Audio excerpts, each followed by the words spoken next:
Myerson. Hi, Peter. Hi, Jeffrey. What's the story today?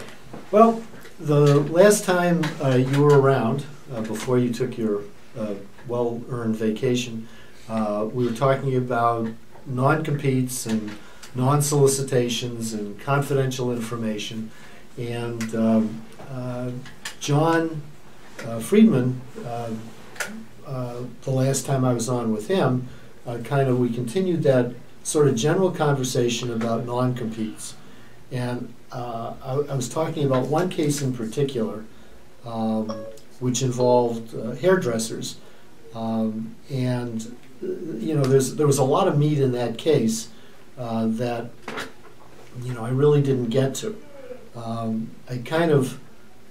actually probably should dedicate this show or the last show to the hairdressers I know. My favorite Donna and Evo, but Evo who? No. Want me to give my pitches? No, it's all right. Hi, Evo. Hi, Donna. Michael. Anyhow, so the question you had asked me at the end of our last show was, we were talking about people protecting their IP, and we got into sort of a discussion about who owns the IP and how do you protect it. And I had sort of suggested you need maybe separate agreements, or at least you need to think about that.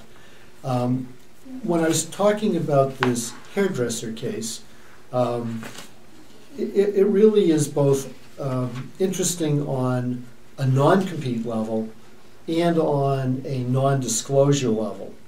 And the interesting part of the case, it's a case involving a hair salon, an employee named Myerson, and a new employer hair salon.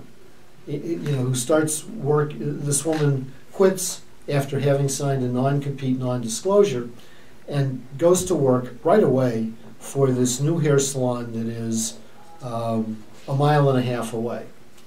So I think that the immediate reaction, not that my wife always gives great reactions to legal questions, but she is pretty smart.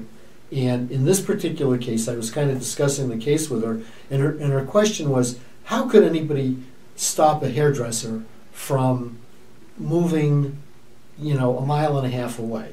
It just sort of seemed unconscionable to her.